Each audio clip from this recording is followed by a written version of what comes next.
Qui suis-je? Je suis anonyme. Être bisexuel dans un corps de femme. Grande, fin quarantaine, cheveux courts, visage aux traits anguleux, expression de genre fluide. Et dans ma tête, aveu, il y a un cul ouvert. Je vous accueille, je vous reçois. Vous êtes ici, assis sexe-ci. Posez-vous, respirez et écoutez. Et si vous aimez ce que vous entendrez, likez, disséminez, cotez, partagez. Merci.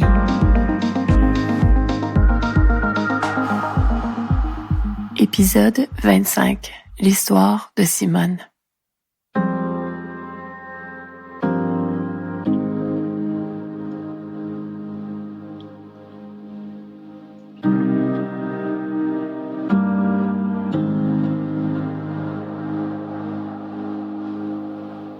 Aller au spa en matinée, un jour de semaine, mardi aujourd'hui.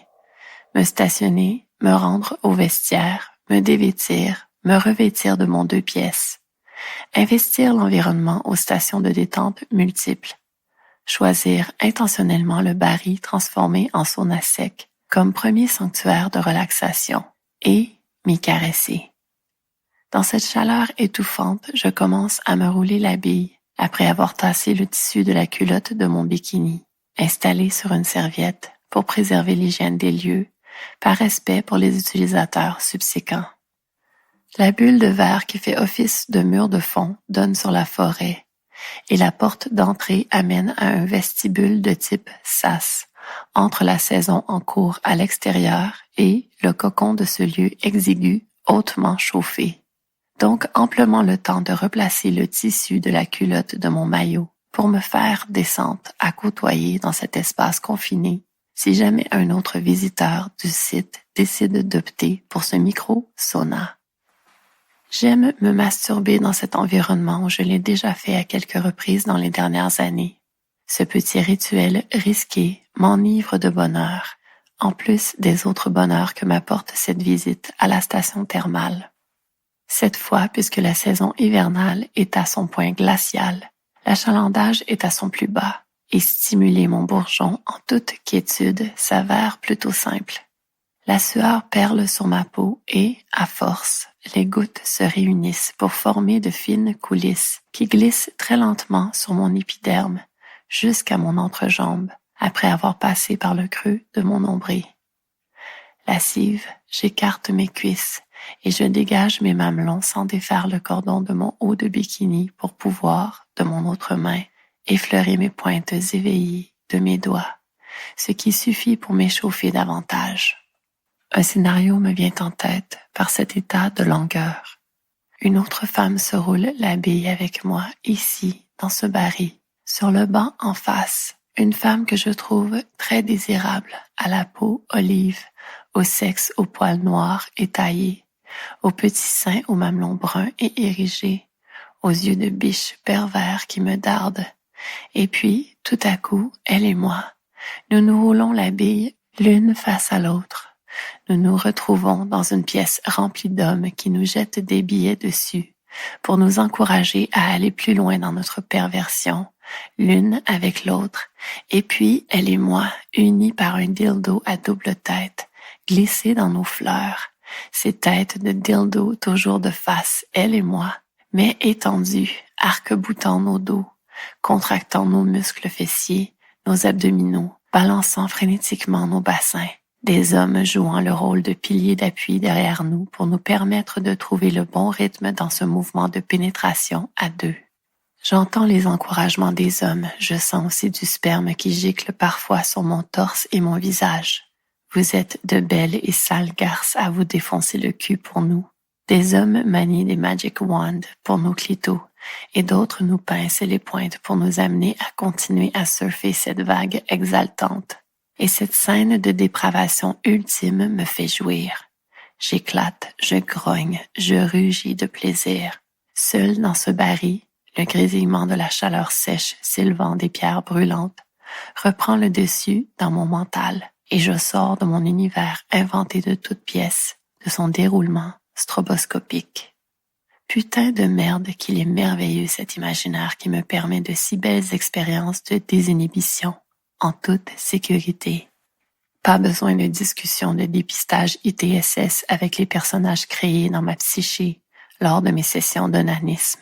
Pas besoin de penser à tout ce réalisme qui empèse parfois le jeu, ni aux émotions de tout un chacun, incluant les miennes.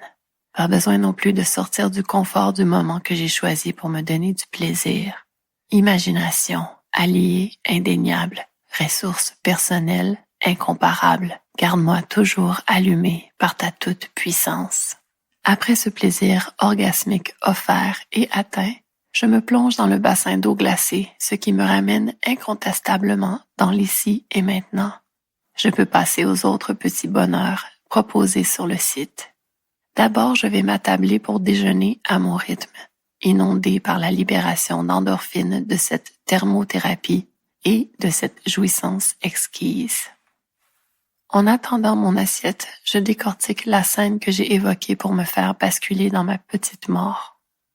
Une autre femme, une femme désirable, facile à n'en comprendre son pourquoi. Il y a longtemps que je n'ai eu le privilège de me retrouver nue à nu avec une créature de mon genre biologique, pour pouvoir admirer la beauté de ce type de corps qui m'est si affolante.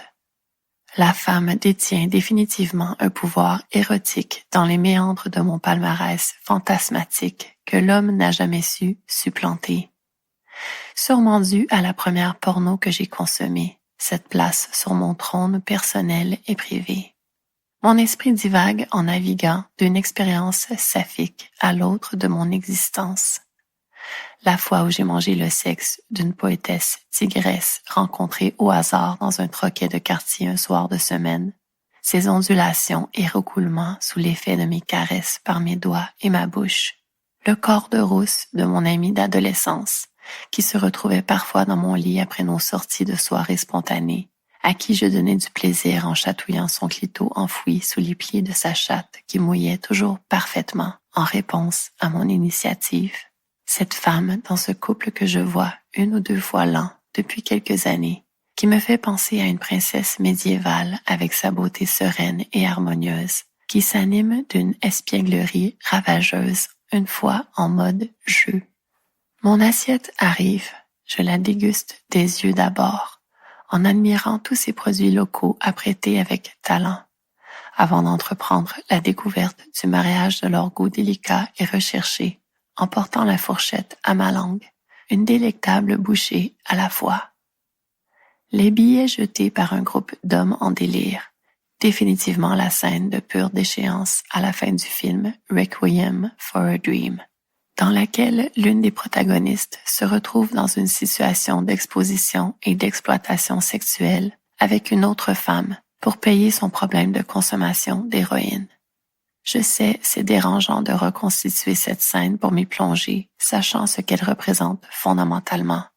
L'exploitation, l'esclavagisme sexuel, pour cause d'addiction vis-à-vis l'opiacé.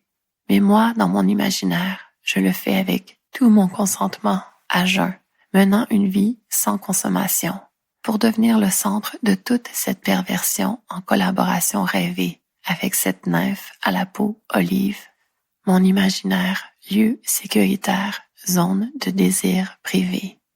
Quand arrive le dessert que j'ai choisi, un sablé au mélilo, crémeux à l'érable, bleuet et gelé au coureur des bois, je rejoue derrière les miroirs de mes yeux la scène porno qui m'a inspiré le double dildo de face pris dans le cul, sur laquelle je suis tombée il y a plus d'une décennie maintenant, en suivant le fil de clips mettant en vedette une de mes stars du X préférée de l'époque, dont le nom m'échappe à présent.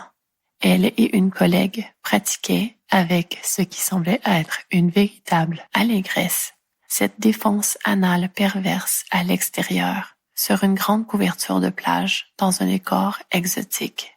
Leur animalité a scarifié mes neurones, en y laissant une marque évidente, s'éveillant parfois pendant une session de branlette, comme il y a une demi-heure à peine. Mon repas terminé et ma rêverie achevée avec lui, je me dirige vers une nouvelle station détente, celle où il y a une vasque remplie de gros sel pour me régaler le sens du toucher d'un rub décapant ma peau.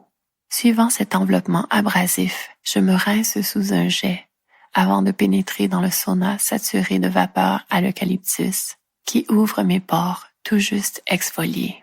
Dans ce nouvel espace à la chaleur humide, plus grand celui-là comparativement à celui du baril compact, je suis accompagnée par un homme seul qui remarque mon entrée parce que le bruit de l'ouverture de la porte ainsi que la vague de froid qui s'engouffre quelques secondes du coup le font sortir de sa méditation.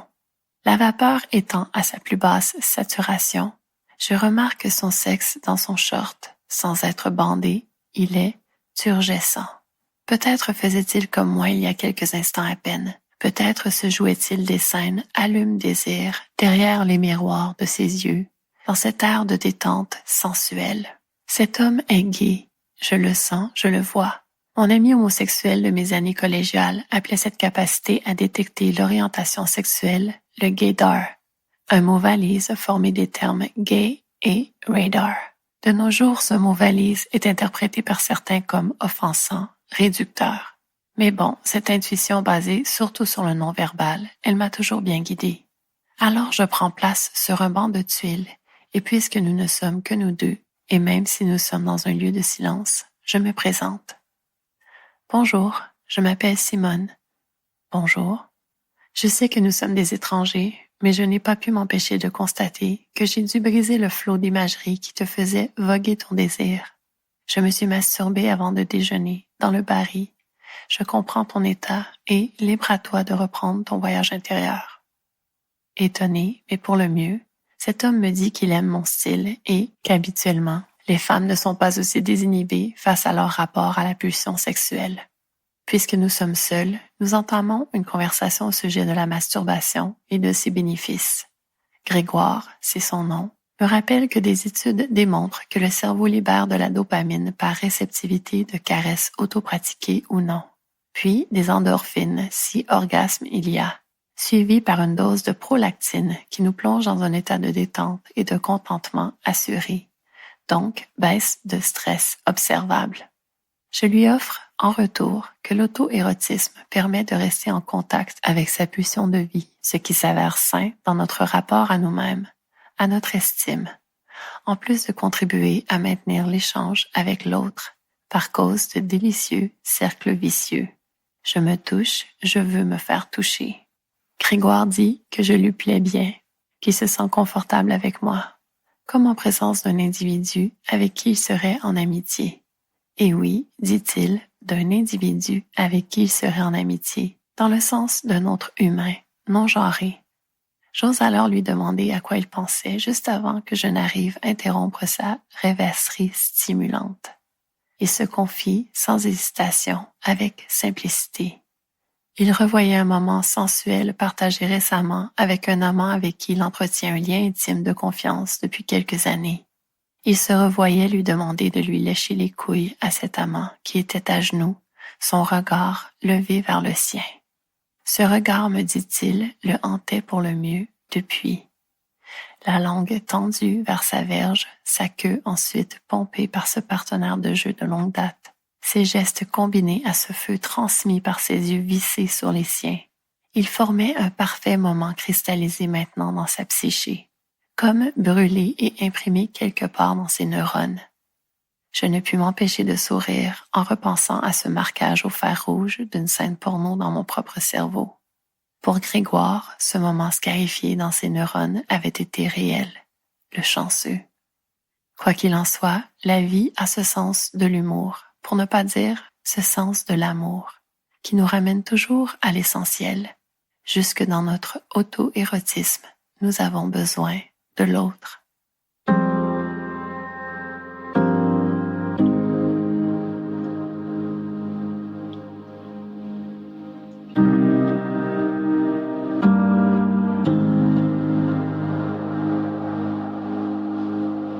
Auditeur qui me motive à poursuivre mon projet créatif, malgré les aléas de la vie, malgré les défis, malgré mes deuils émotionnels.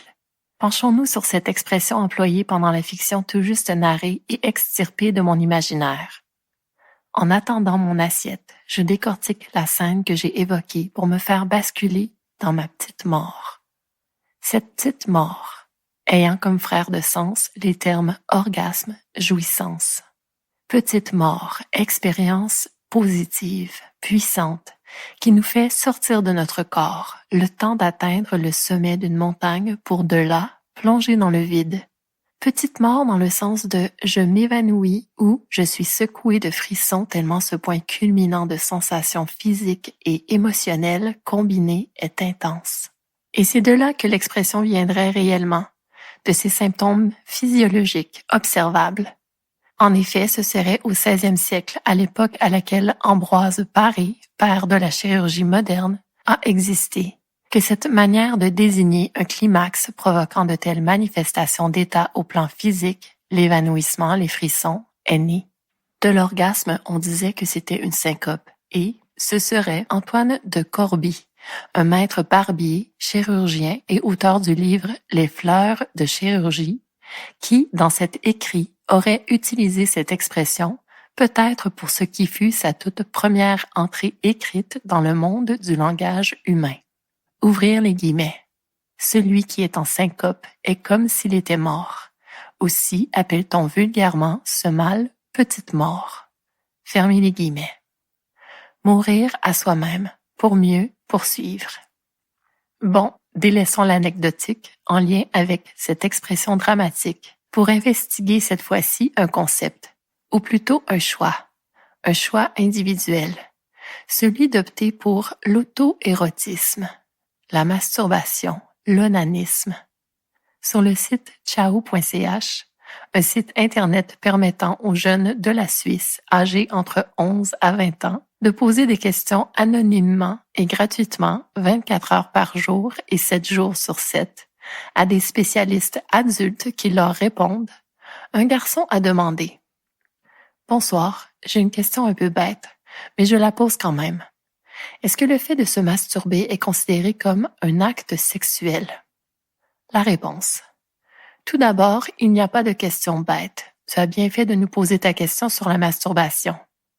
Est-ce que la masturbation est un acte sexuel? La masturbation sert à ressentir du plaisir en stimulant son sexe. La plupart du temps, une activité solitaire et c'est un bon moyen de mieux connaître son corps.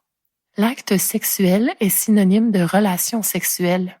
Lorsque l'on parle de relation, c'est quelque chose qui se passe à deux, c'est un partage.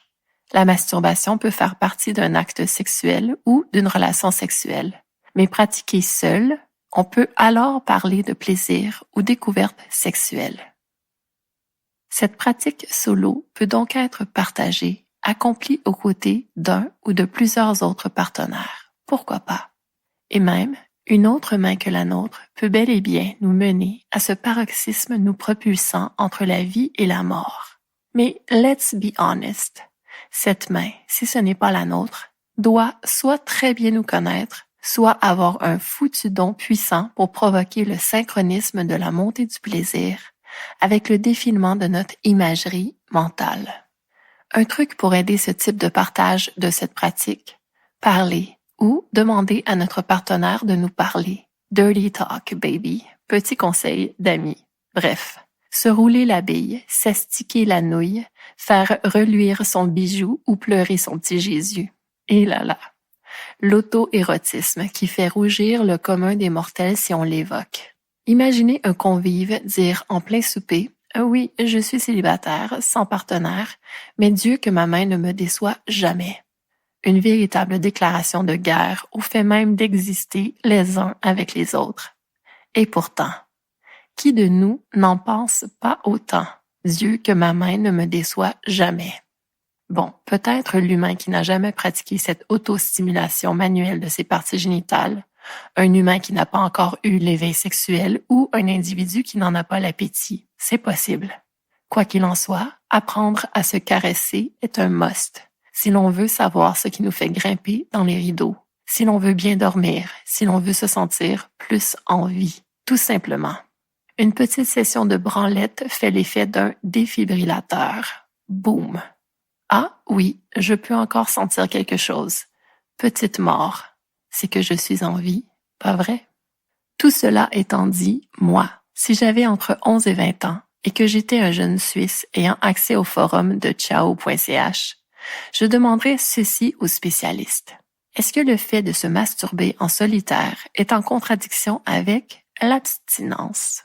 Si je me fie aux définitions de l'abstinence qui me ramènent pour la plupart à l'idée de continence sexuelle et de chasteté, c'est-à-dire qu'un individu s'abstient volontairement des plaisirs sexuels, j'imagine qu'un spécialiste répondrait oui, il faut s'abstenir de se faire reluire le bijou, de se faire pleurer le petit Jésus, quand on choisit d'appuyer sur le bouton pause de sa sexualité, parce que même si c'est un plaisir solo, ça reste une stimulation sexuelle. Ah, mais non, pas tous les spécialistes en pensent autant. Pas Sarah Mathieu-Chartier, chercheuse en santé sexuelle affiliée à l'OBNL Club Sexu, qui explique à l'émission de Radio Pénélope sur les ondes de Radio-Canada que, ouvrir les guillemets, certaines pratiques sexuelles peuvent être vues comme étant compatibles avec l'abstinence, par exemple se toucher ou se masturber en présence de son ou sa partenaire. Fermez les guillemets. Je vous dirais que pour cet épisode, ce 25 en cours, c'est de ce genre d'abstinence que j'aimerais parler. D'une abstinence qui permet de se stimuler soi-même pendant ce moment de pause de partage d'activités sexuelles avec un autre. Et pour en parler, vous m'entendrez tricoter le sujet avec Marie, une deuxième invitée officielle à ces sexes-ci. Le hasard nous a fait nous croiser à quelques événements de danse entre avril 2024 et novembre 2024. Mon intuition m'a fait l'aborder une fois au mois d'octobre, et de là, un lien est né entre nous. Le 1er décembre, nous nous sommes croisés à nouveau, et cette fois-là, nous avons échangé nos messengers. Mon intuition la voyait en besoin de massothérapie, et il s'avéra que de fait, son corps en était demandant. Je lui ai parlé de mon épisode 15, qu'elle a écouté, et de là, nos échanges audio m'ont fait l'inviter à avoir une conversation à propos de l'abstinence. Parce qu'à ce moment-là, elle en était à son 3e mois de pratique de ce choix intentionnel, à 32 ans. Elle qui était active sexuellement en continu depuis la perte de sa virginité, au milieu de sa dizaine. Bref, il s'avéra que Marie est une spécialiste de la santé sexuelle des femmes et que je ne le savais même pas quand je l'ai invitée à explorer le sujet de l'abstinence avec moi, par l'entretien qui suit à l'instant. Auditeurs, n'ayez crainte. L'abstinence, ce peut être retrouver son pouvoir personnel, à des années-lumière de cette idée que plusieurs s'en font comme étant un moment existentiel de désert aride. Bonne écoute.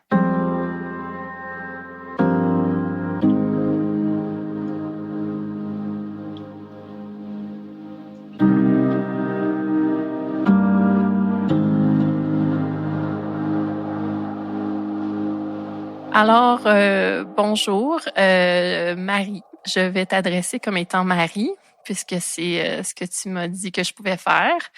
Je suis heureuse d'avoir cette conversation-là avec toi. Je viens de le mentionner. Tu es une femme plus jeune que moi.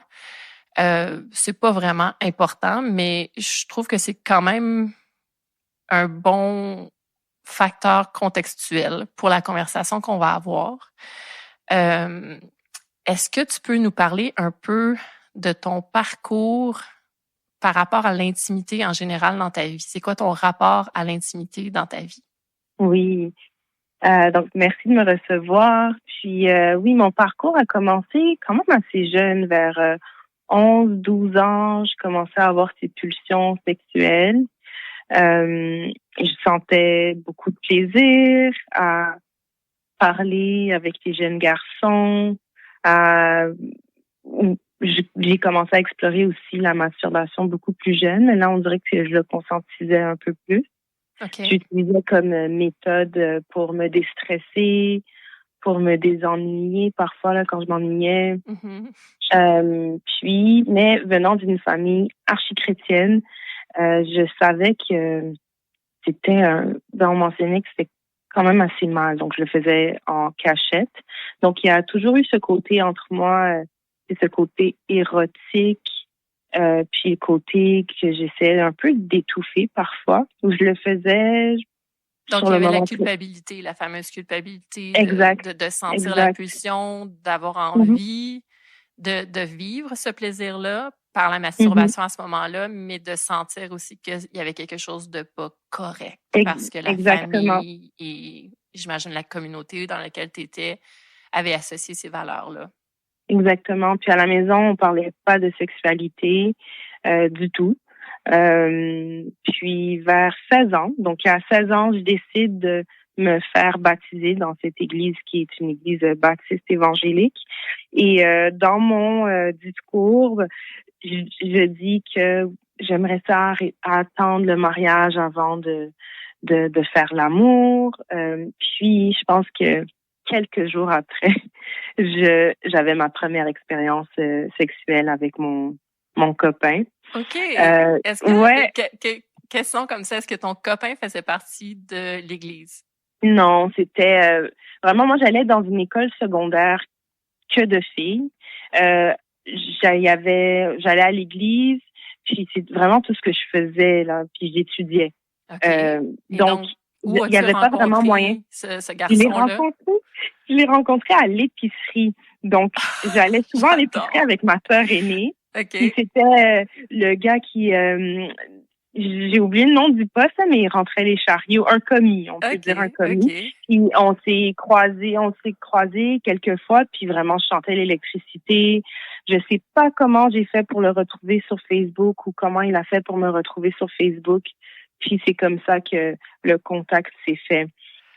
Puis c'était vraiment le côté, le fait que mon père m'empêchait de sortir. À chaque fois que j'avais un moment où est-ce que personne me surveillait, ben j'en profitais pour faire ce que je voulais parce que je savais pas quand est-ce que ça allait m'arriver encore. Une prochaine fois. Donc ça rendait ces moments-là très précieux. Très précieux. Puis ce qui s'est passé, c'est que j'avais le droit d'aller chez ma meilleure amie qui habitait à Boisbriand. Mon père m'a déposé au métro. La mère de ma meilleure amie allait venir me chercher. Puis durant ce moment-là, ben, j'ai décidé d'aller chez lui. Puis c'était vraiment un moment, on se voit, puis je sais pas quand est-ce que ça va arriver. Encore. Wow, OK. Mais est-ce que c'était votre premier contact intime entre vous deux? Premier compte, je pense pas. C'est quand même assez flou, mais je pense qu'on s'était vu quelques fois à la bibliothèque. On s'embrassait, on se faisait plaisir, mais là, c'était vraiment ma première expérience sexuelle pénétrative. Ouais. Puis c'était incroyable. En plus, j'avais mes menstruations. J'adore. Puis je pensais que j'allais faire pipi. Ouais. Mais quand j'y repense, c'était l'éjaculation féminine ou le Mon squirt, Dieu, dès ta première relation sexuelle pénétrative, t'as découvert ça dans ton corps en plus. Oui, j'ai découvert ça. Je me suis pas laissée aller. Puis après, je dirais, ça a pris plusieurs années pour que je puisse le ressentir. Okay. Mais quand j'y repense aujourd'hui, je me dis, mais c'était la première fois, j'étais sur le bord. Puis c'était magique. Donc, c'était le côté un peu... qui veut jouer, qui veut avoir du plaisir, réprimé, qui a juste... c'est ça, on a essayé de le contrôler trop, puis ça finit par jaillir, vivre. Donc, ça a été ça, mon rapport à la... je reviens, Marie, au fait que tout ça s'est passé quelques jours après ton baptême dans l'église où tu promets en quelque sorte à la communauté d'être cette personne-là très obéissante qui va suivre cette règle fondamentale-là de ne pas avoir de relations sexuelles avant d'être une femme mariée. Et donc, est-ce que quand tu as eu ta relation sexuelle avec, on va l'appeler le commis, quand tu as eu ta relation sexuelle avec le commis électrisant, on va lui donner cet adjectif-là, pourquoi pas, il le mérite bien. Et donc, tu te retrouves avec cet individu-là, vous vivez cette relation sexuelle-là, cette première relation complète sexuelle-là pour toi, et c'est complètement magique. Est-ce que justement c'est la magie qui prend le dessus au niveau de ta conscience ou est-ce qu'après l'expérience, tu te retrouves avec cette espèce de chape-là de la conscience là, très culpabilisante? Est-ce que est-ce que tu es comme en décalage? Est-ce que tu vis comme une espèce d'expérience de confusion là, au niveau de ta psyché là, après? Non, pas du tout. On dirait que la magie prend le dessus, puis j'étais complètement consciente, consentante. Mais Oui. Je dirais que la culpabilité venait quelques jours après. Donc, je me disais, on fait l'amour une fois, deux fois, trois fois. Puis à chaque fois, je comptais, puis je me disais, OK, après, ça sera terminé. Mais je me mentais à moi-même. Mais j'ai jamais vraiment eu cette culpabilité. La culpabilité est venue à un moment où, j'explorais les moyens de contraception. Là, j'étais rendue au cégep. Puis, je pense qu'à un moment donné, j'ai pris Depo-Provera, l'injection. OK. J'ai pris une injection, puis ça dure, c'est efficace pendant 3 mois. Puis j'ai arrêté, j'aimais pas les symptômes. Puis quand j'ai arrêté après cette injection-là, mes menstruations étaient vraiment irrégulières. Puis j'en parlais à ma mère, et ma mère, en fait, elle avait fouillé dans mes affaires. Elle m'avait dit, oui, tu prends ça parce que tu fais le sexe. Puis là, je m'étais mise à pleurer, vraiment. Parce que c'est comme ça que tes parents ont su que tu n'avais pas tenu cette promesse-là face que ma mère a su. OK. Pas ton père. Ton père. Pas mon père, tu penses non. pas que ta mère en a parlé avec ton père? Non, je pense pas. OK. Je pense pas. Mon père, elle a déduit au fil des ans, hein. Mais voilà. Donc, ça a été un peu... ça a été ça, mais j'ai toujours été... c'est parti de moi, bien qu'il y avait des contradictions. Sur le moment, j'étais très heureuse. bien. T'étais heureuse. Oui. OK. Tu sentais qu'il y avait quelque chose qui était justement aligné avec qui tu étais quand tu étais dans ce moment-là où tu suivais cette pulsion-là. Exactement. Exactement. Puis après, on avance dans le temps. 2 ans après, à mes 18 ans, je rencontre l'homme avec qui j'ai vécu pendant 10-11 ans. Le père de mon fils. C'est tout un engagement, là. Je veux dire, tu es quand même jeune au moment où tu le rencontres, là. Oui. Puis lui, il a 11 ans de plus que moi. Donc, à ce moment-là, je rencontre, j'ai 18 ans. Il en a 29. OK. Puis, il est comme un mentor pour moi, un prince charmant. On dirait que dans cette relation, j'ai aussi essayé de recréer le modèle familial que je n'ai pas eu ou que je voyais aussi qui était acceptable, socialement acceptable. Puis avec lui, la sexualité, c'était le seul puits d'affection, je réalise. Donc parfois j'avais certaines pratiques sexuelles avec lui, mais c'était vraiment plus pour lui plaire qu'autre chose. Je pense que j'ai même enduré des douleurs sexuelles. Puis avec lui, c'était possible pour moi d'éjaculer, mais ça venait avec... il fallait que j'endure beaucoup de douleurs avant de pouvoir éjaculer. Puis maintenant, avec le recul puis le travail que je fais, je réalise que c'est vraiment quelque chose que j'ai dû déconstruire.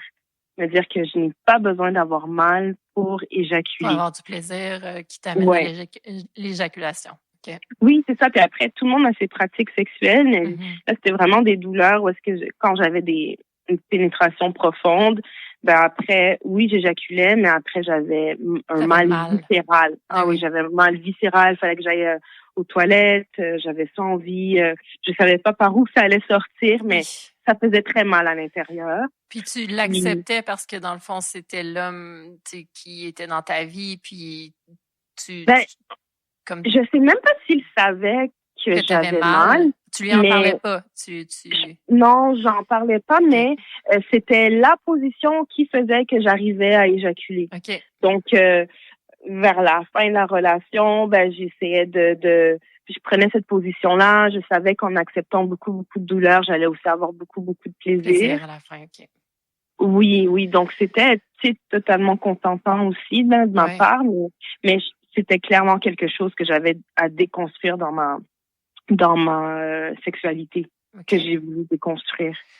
Écoute, je trouve ça vraiment... il y a beaucoup de choses, justement, à déconstruire de tout ce que tu viens de me dire. Je te remercie d'abord. Je trouve ça incroyable comment tu parles de ta sexualité de façon très posée. Avec le recul, tu as pris le recul nécessaire pour constater des choses, observer des choses. Je vais te précipiter un peu dans le fait que là, tu es rendu, quand tu te sépares avec cet homme-là, tu es rendu au début de ta trentaine? À 30 ans, oui. OK. Là, aujourd'hui, tu en as 32.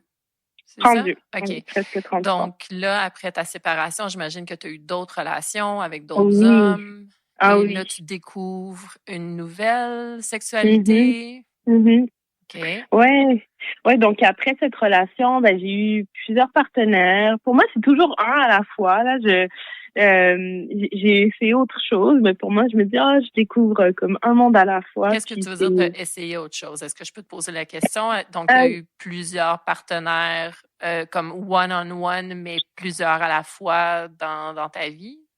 one-on-one. Puis à un moment donné, je me suis dit bon, est-ce que cette monogamie, on me l'a enseigné ou c'est vraiment moi? Donc j'ai essayé de fréquenter deux personnes, puis vite j'ai réalisé que j'avais pas cet espace-là, j'étais pas disponible pour ça. Okay. Est-ce que c'est à cause de la phase de peut-être que c'est ma phase de vie en ce moment? Ben, je suis comme jeune professionnelle, j'ai un petit garçon de 4 ans et demi. Pour moi, je trouve que je me sens pas disponible à fréquenter plusieurs personnes en même temps.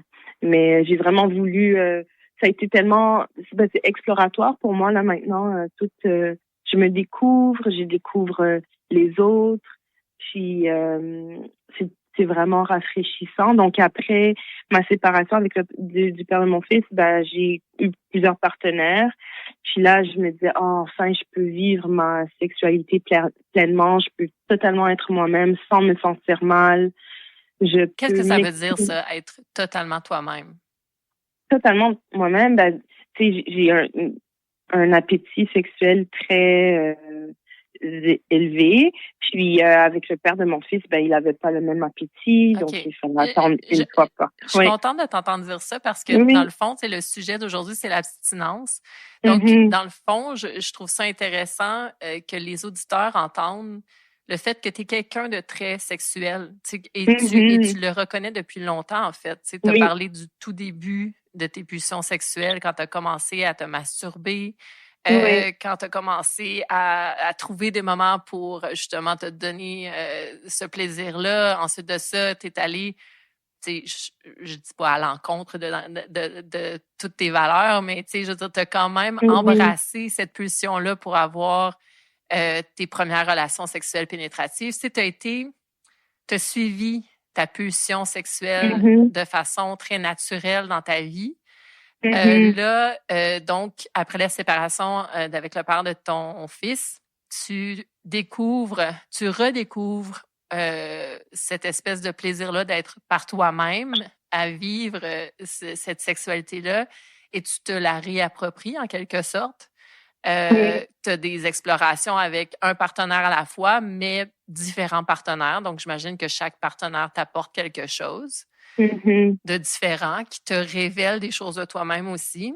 Et là, je veux t'amener au moment où nous, on s'est rencontrés, puis qu'on a eu cette conversation-là. En fait, ça, je ne l'ai pas mentionné dans l'intro, mais la conversation, moi, mon intuition me dit de venir te voir parce que je voyais que ton énergie était très basse, mais tu sais, c'est pas une mauvaise chose. C'est juste que clairement, tu étais en mode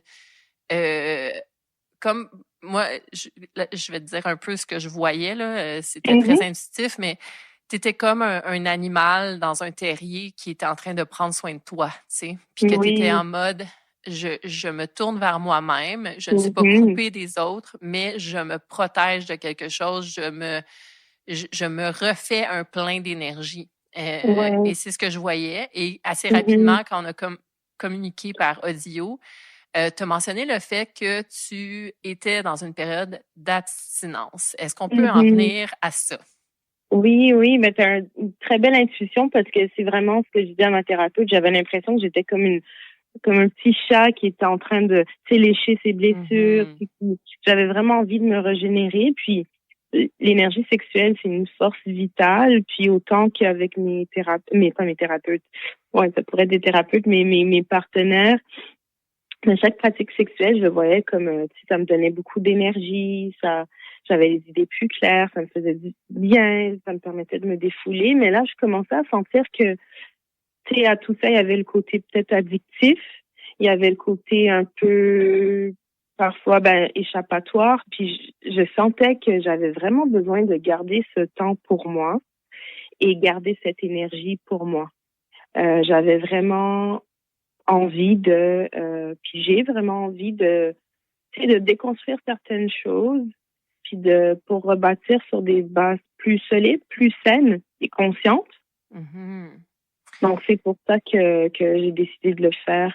Ouais. Je suis curieuse, excuse-moi, tu as mentionné le fait Mhm. que, dans le fond, tu réalisais qu'il y avait comme une espèce d'échappatoire, d'addiction, mais qu'est-ce que tu veux dire par là? C'est-à-dire que tu avais associé le fait d'avoir une sexualité partagée, que ça te donnait quelque chose sur le moment, mais Mhm. au final, tu sentais qu'il y avait quelque chose de peut-être éphémère là-dedans, puis qu'il fallait que tu retrouves une source plus, comme, plus sûre, au niveau de Oui. l'énergie? OK. Oui, puis c'est souvent arrivé parce que, bon, j'aimerais avoir une relation à long terme, puis ça arrivait souvent vers, une fin de relation, je réalise que ça ne marche pas, on a la discussion, c'est clair, mais ce qui nous lie, c'est encore, l'acte sexuel. Donc là, je sentais vraiment que j'allais un peu, qu'il y avait des contradictions en moi encore une fois, puis que je n'aurais pas nécessairement ce que je voulais et ce que je sentais. Parce Mhm. que souvent, à la fin d'une relation, je vais avoir des signes physiques durant l'acte sexuel. Des douleurs sexuelles peuvent Ah, revenir. OK. Ouais, Donc, des ton douleurs corps te sexuelles, parle. ouais. Ton corps te Oui, dit, t'es pas à la bonne place présentement. T'es pas en train de ouais, faire ouais, la bonne chose.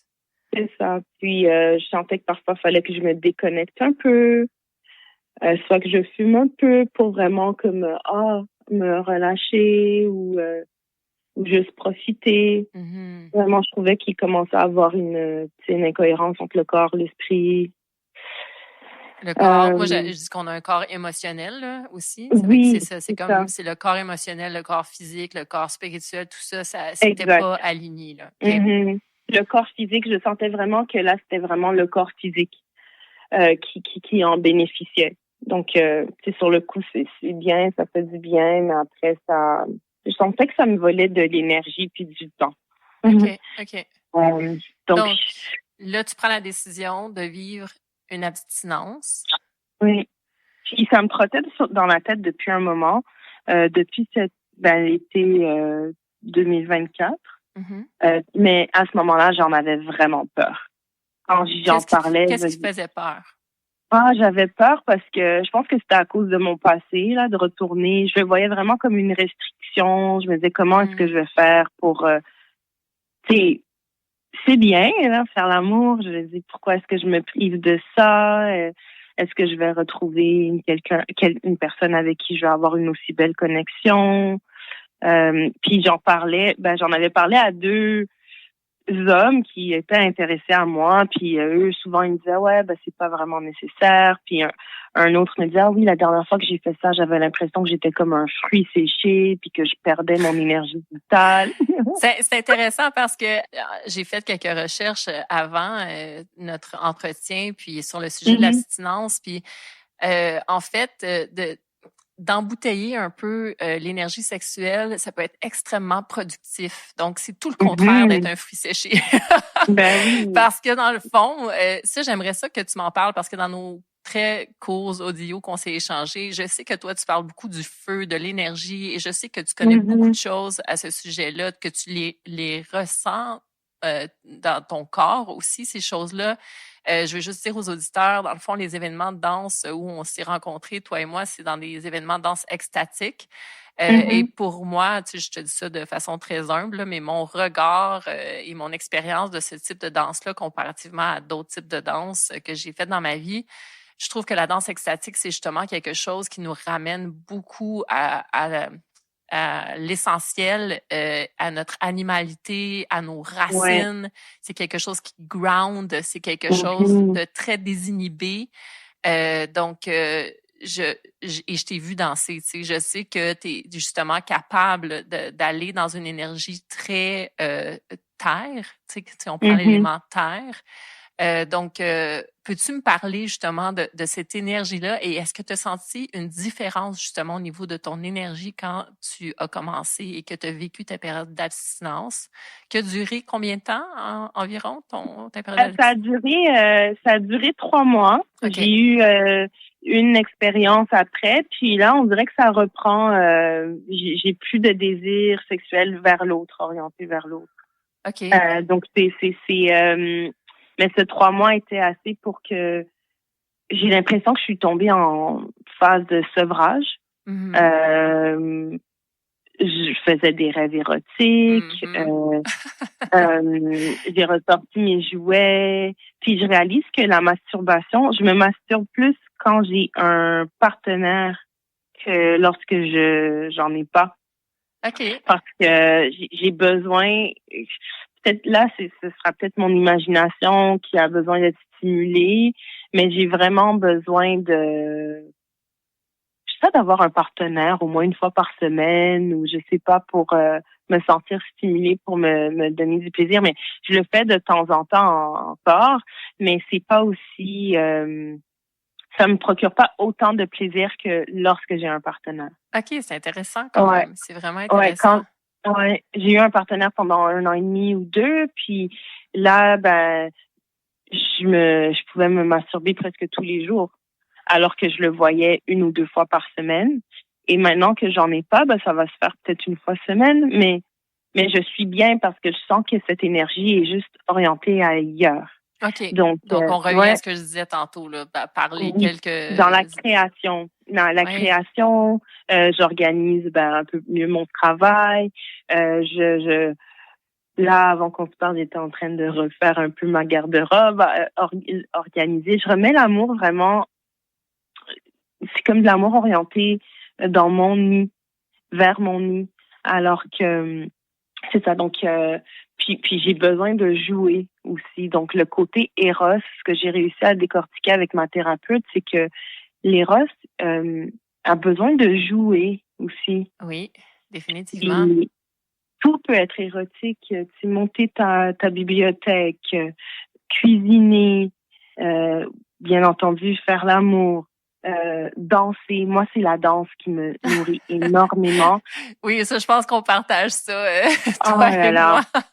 Ah oui. Oui, vraiment. Quand je danse, je sens vraiment, j'ai des orgasmes sur le dance floor, mais c'est pas la même fréquence que dans une relation sexuelle, mais après, je termine, puis je réalise que, OK, mes culottes, elle est mouillée, puis j'ai transpiré, puis il y a même, tu sais, cette odeur de cérémonie, c'est cérémonie, mais je le sens, je me dis, OK, je suis allée là, puis hier, j'étais à une danse extatique, puis ça a été une danse tellement puissante, j'avais tellement de choses à relâcher, puis vers la fin de la danse, je m'endormais comme après plusieurs orgasmes au lit avec quelqu'un. Ah oui, c'est drôle que tu dises ça parce que tu vois, dans la fiction, je mentionne le fait que l'hormone, la prolactine, tu sais, qui va être relâchée dans notre corps après un orgasme ou plusieurs orgasmes, si on est aussi chanceux à ce point-là. Ça nous fait justement, il y a comme un côté, il y a un phénomène d'endormissement, là, on a envie de relaxer puis de se détendre. Et le corps a cette intelligence-là de dire, OK, j'ai eu ma dose. Moi, j'appelle ça avoir une dose. Puis ça revient un peu au langage que tu as utilisé, tu as parlé de sevrage. Donc, tu as vu l'abstinence comme étant un moment de sevrage. Et avant ça, tu as parlé d'addiction. Mais tu sais, je pense, je te connais pas beaucoup, Marie, mais je pense que c'est important de faire la distinction. C'est-à-dire que je pense que tu as quand même un rapport très sain à la sexualité, que tu vois pas ça comme étant quelque chose de problématique dans ta vie. C'est juste que tu comprends qu'il faut développer un équilibre, quelque chose qui fait en sorte que ça va être peut-être plus intentionnel quand tu vas avoir des relations sexuelles dans le futur, parce que je suis convaincue que tu vas en avoir d'autres. Et je t'en souhaite tout plein, des merveilleuses. Ouais, voilà. OK, donc l'abstinence, maintenant, tu dis que dans le fond, tu te revois là, partir vers une autre période d'abstinence pour l'instant. Oui, je suis pas fermée à d'autres rencontres, mais j'ai envie de faire les choses différemment. Mhm. J'ai toujours été, encore une autre contradiction là entre mon éducation religieuse. On parlait de 3 mois avant de coucher avec quelqu'un ou le mariage. Moi, j'ai jamais fait ça. La connexion, elle est là. On peut coucher coucher ensemble le jour Mhm. même ou le lendemain. Puis là, je me dis j'ai peut-être envie de faire des choses un peu différemment. Laisser cette partie, on va dire l'éros en moi, a envie de jouer, a des besoins. Puis je l'entends, je la reçois, mais j'ai pas envie de la laisser contrôler dès le départ quand je fais une nouvelle rencontre. Mhm. Puis ce que je vois aussi à travers cette période d'abstinence, c'est que souvent, dans l'acte sexuel, je vais chercher de l'affection surtout.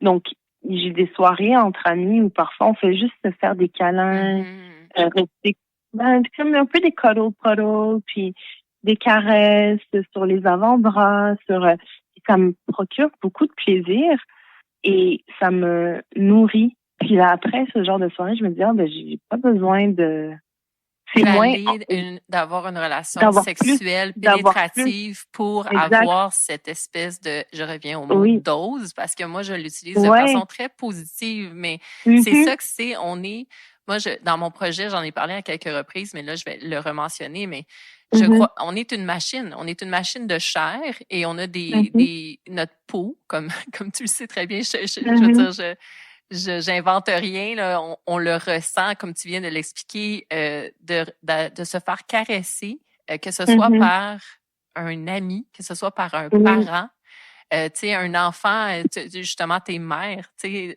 on le fait là, avec nos enfants, on se colle. Tu sais, moi aussi, je suis maman, là, puis Mhm. Oui. ça fait tellement du bien et nos corps sont faits pour ça, pour avoir cette proximité physique-là, de rentrer dans la bulle intime de quelqu'un d'autre, de laisser quelqu'un d'autre rentrer dans notre bulle intime.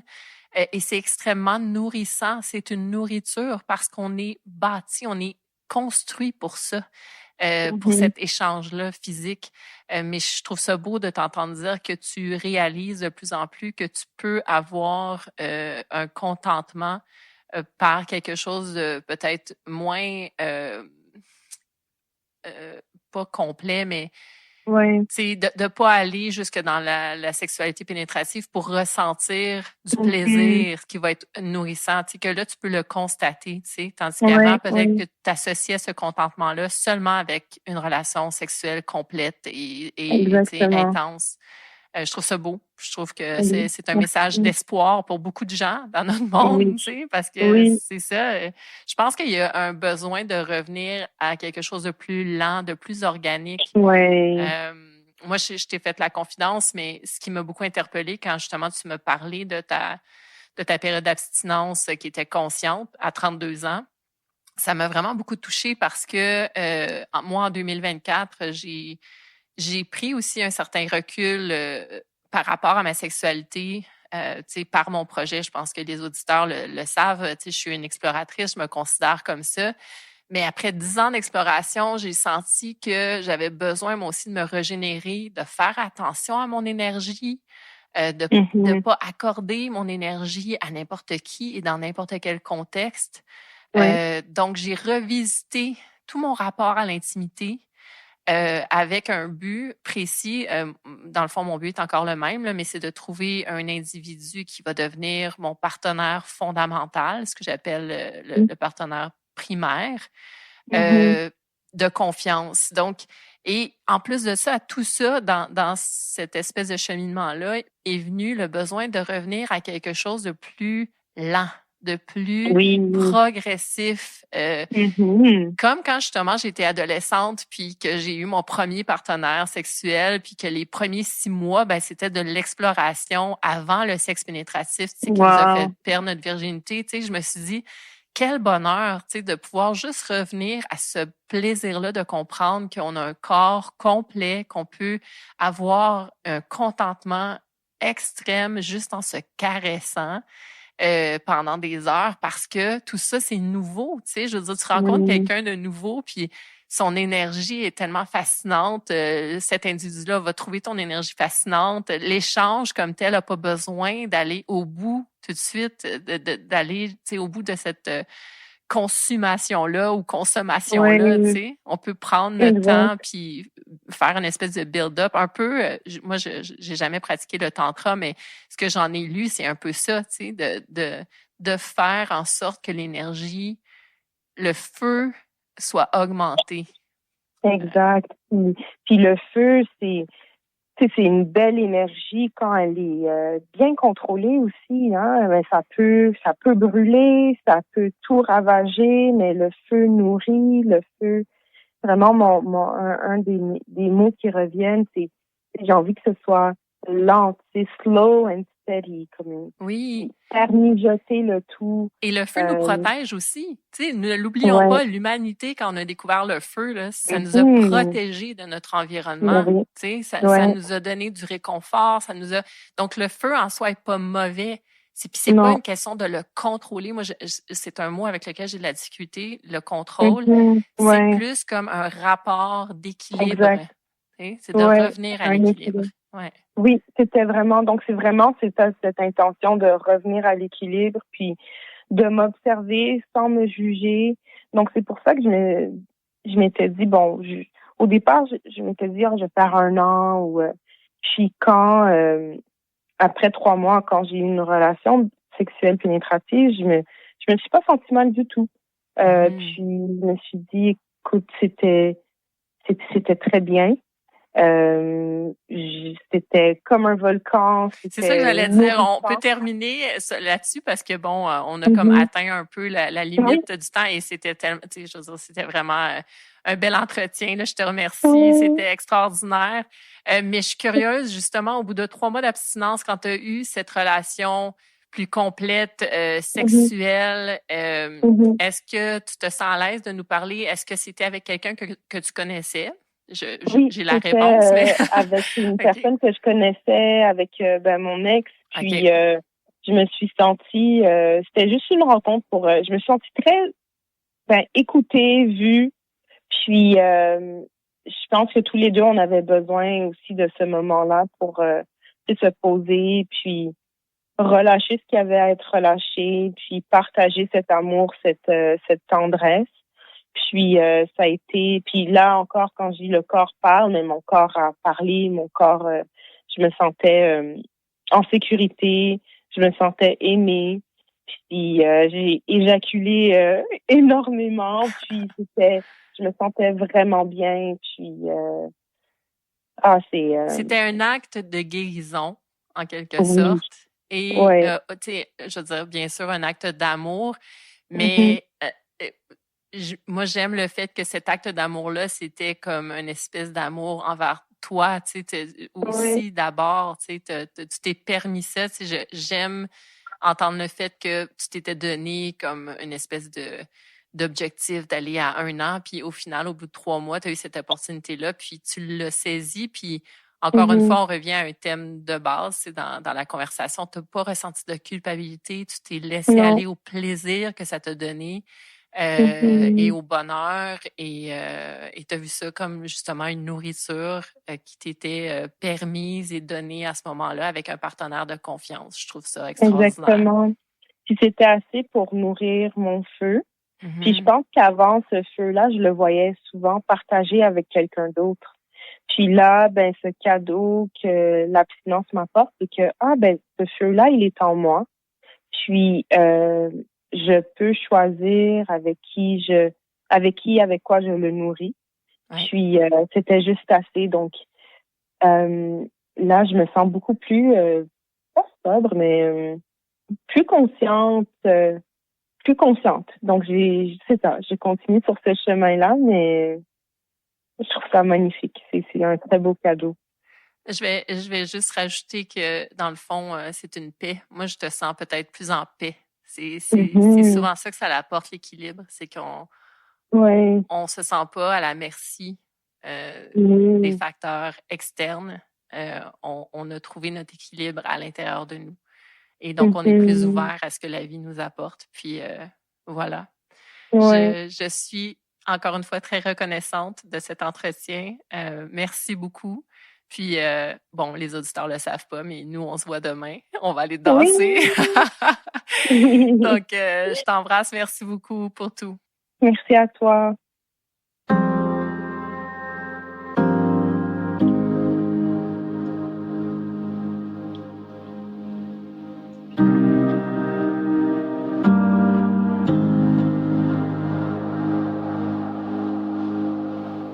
Si parler avec Marie a semblé naturel pour le sujet de l'abstinence, c'est que j'aimais le fait qu'elle est une humaine qui a un rapport assumé à sa sexualité et que, comme nous venons de l'entendre, elle a pris cette décision consciemment de faire une pause à partager la sexualité, pas par dépit. Elle a décidé de faire cette pause pour mieux comprendre comment elle voulait vivre l'intimité physique à deux dans son futur. L'abstinence peut donc être un choix, une fenêtre de régénérescence, mais aussi une opportunité de constater que cette énergie sexuelle, elle est bien réelle. En effet, en ne la semant pas aux quatre vents, que ce soit avec un partenaire régulier avec qui on s'oublie plus souvent qu'autrement, comme Marie avec le père de son garçon, ou plusieurs partenaires de suite, ou à la fois, bien que la plupart du temps dynamique à deux, comme je l'ai vécu, ma sexualité depuis plusieurs années, avant de frapper un mur au printemps 2024, ce qui m'a fait questionner mes besoins. Dans mon cas, j'ai voulu signifier à l'univers mon désir de trouver un individu qui serait ce partenaire principal que j'aimerais avoir dans ma vie. Alors, j'ai choisi de n'avoir que des relations sexuelles avec des candidats qui avaient ce potentiel. Mais bon, 2024 m'a réservé des expériences difficiles au final, m'a révélé que les humains sont désorientés, blessés, et que de blesser semble donc normal. Et je dis cela avec beaucoup de respect et d'humilité. Je ne me mets pas au-dessus de la mêlée. Je sais que moi aussi j'appartiens à cette société socialisée qui offre une liberté au niveau des mœurs sexuelles comme ce ne fut jamais le cas auparavant. Je suis intégrée à cette collectivité qui sait que des options autres que l'hétéronormativité existent et que de là, les explorations sont possibles. C'est d'ailleurs un peu beaucoup le cœur de mon projet créatif, cette navigation dans ce nouveau monde. Mais je dois vous partager qu'après 10 ans à vivre des expériences, là où j'en suis, c'est à ce besoin évident à un retour aux sources en quelque sorte. J'ai envie de lenteur. J'ai envie d'engagement réel qui mène à un lien de confiance profond et nourrissant. J'ai envie de sexualité vertigineuse parce que j'aurai enfin trouvé un individu qui considérera que le fait de concentrer nos énergies à notre deux fondamentales d'abord peut nous permettre ensuite d'explorer si c'est cela dont nous aurons envie. Je suis une polysexuelle en recherche de monogamie émotionnelle. D'ici là, ne pas vivre de sexualité partagée ne me fait pas peur. Bien au contraire, je sens que mon énergie sexuelle se prépare à vivre la célébration indescriptible que sera ce deux que la vie me donnera la chance de vivre. Et si la vie décide de me surprendre comme elle a surpris Marie au bout de 3 mois d'abstinence pour elle, je dirai oui, mais pas à n'importe quelle condition. J'en ai assez de sentir qu'on me dérobe de ma lumière par des stratégies mal intentionnées, qu'on se love à mon feu parce que j'en prends soin et que cela peut sembler attrayant pour un humain qui ne fait pas ce travail. Si je partage mon énergie sexuelle, ce sera avec des humains que je respecte et qui me respectent, des humains avec qui j'ai un lien de confiance. Et ça, mes amis, ça se fait en lenteur. Toutes mes expériences crève-cœur et bousille-corps de 2024 me l'ont bien enseigné. Mais soyez sans crainte, dans mon abstinence, je choisis de m'offrir de l'auto-érotisme et comme Simone, l'héroïne de ma fiction, je prendrai plaisir à parcourir les méandres de mon univers fantasmatique. Et si des partenaires de confiance de mon passé ressurgissent, je m'écouterai d'abord et avant tout. Nous approchons de la fin de ce 25 et j'en profite pour vous partager le fait que je joindrai aux notes 2 liens Internet d'articles que j'ai trouvés pendant l'élaboration de cet épisode sur le point de se terminer. Le premier est intitulé « Des avantages scientifiques et personnels de l'abstinence masturbatoire » et le deuxième est quant à lui intitulé « Quand un célibataire appuie sur pause ». Les deux recèlent des perspectives intéressantes pour quiconque serait curieux de découvrir des informations différentes qui pourraient les aider à déboulonner le concept de l'abstinence qui est encore trop souvent associé à une contrainte et à un manque de liberté, plutôt qu'à un choix. Enfin, mot de la fin, premier juré. Cet épisode sera mis en ligne quelques semaines avant le retour du printemps. Je nous souhaite tous d'absorber cette énergie de renouvellement qui sera dans l'air, pour de là prendre soin de nous, nous tous souffrants, mais surtout, oui surtout, nous, chacun d'entre nous, capables de nous réhabiliter, de nous soigner.